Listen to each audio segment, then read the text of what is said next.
cómo nace la inflación Congreso. Cuando el secretario de Comercio, Ricardo Moreno, le prohibió a las consultoras privadas que hacían estimaciones de la inflación, debido a que lo del INDEC era poco creíble, y como no le permitían difundir los datos, desde los bloques opositores del Congreso de la Nación comenzaron a ponderar, a juntar toda la información que recibían de las consultoras, y de esta ponderación surgía una estimación inflacionaria a partir de las mediciones que hacen, como decíamos, consultoras privadas. Se ubicó en el 25,6% la inflación de 2012, con una proyección a la alza para este 2013 que ha comenzado. Pero repasamos lo que ocurre en los países de la región, ¿no? Brasil con una inflación de 5,8, Uruguay 7,5, están preocupados, Chile, las consideran altas. Chile 1%, Chile no, claro. Perú 3, Bolivia 4,5. Es decir que la verdad que el corrimiento de los precios, el crecimiento de los precios en los países de la región, en algunos de los casos con economías que son similares a la Argentina, es diametralmente opuesto a lo que está ocurriendo en el país, donde el crecimiento inflacionario está generando ya todo un problema y es una de las preocupaciones centrales ya de la población, ¿no?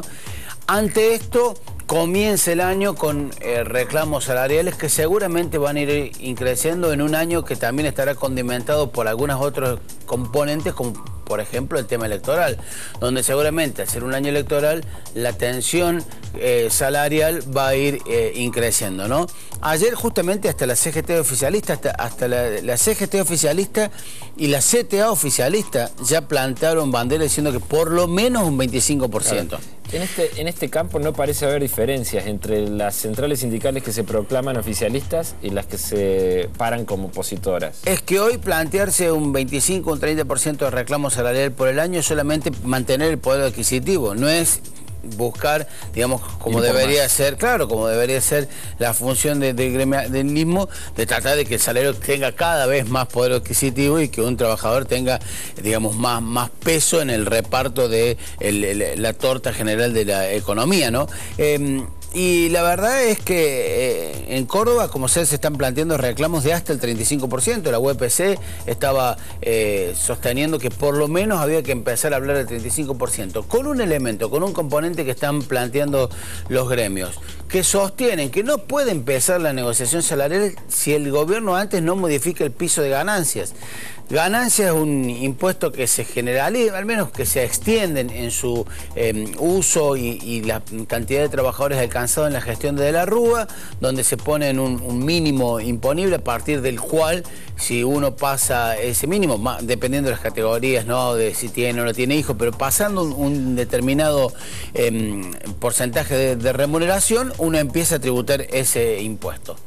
Se fue ampliando de 7% de asalariados, hoy está casi en un 20 y pico, 25%. Alcanzados por el impuesto. Porque suben los sueldos, pero no se modifica esa alícuota, ese monto, el mínimo no imponible de ganancia. Entonces cada vez más trabajadores, cuando sus sueldos empiezan a subir, empiezan a tributar el impuesto a las ganancias, que en muchos de los casos le roba, le come, le termina tomando todo lo que están consiguiendo como aumento.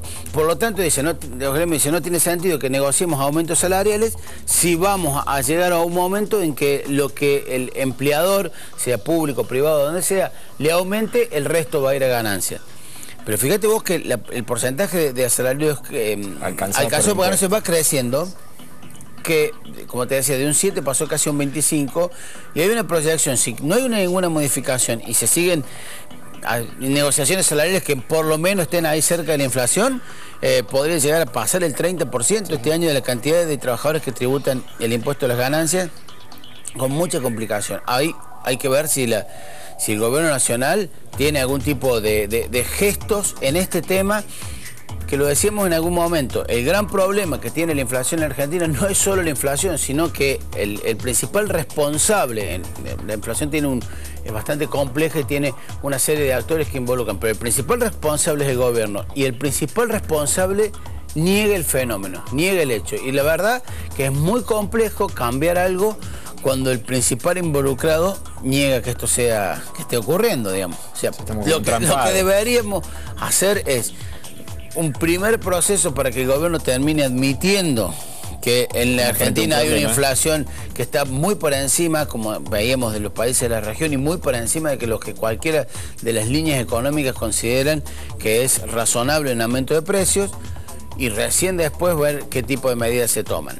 Enero y como estamos ahora y lo que pasó de diciembre son meses muy críticos porque hay muchas correcciones de tarifas, de impuestos y demás, con lo cual se estima que el año va a empezar también con una inflación a la alta y hay vaticinios para todos los gustos. Algunos hablan del 27, el 28, el 30, más del 30% para este año, pero el gran problema es el tema de los salarios, no solo los salarios de quienes pueden tener la posibilidad de que tengan una agrupación gremial que los defienda y demás, sino el gran problema está planteado con los salarios de los sectores de la economía informal, de la economía denominada en negro, donde las negociaciones son muy particulares, donde no hay una estructura gremial, donde no hay un respaldo gremial y por lo tanto esos sectores de la población, que son los de menores ingresos, están en una situación de absoluta debilidad ante este flagelo que es la inflación. Gracias, Roberto. Nos vemos mañana. Hasta mañana. Títulos.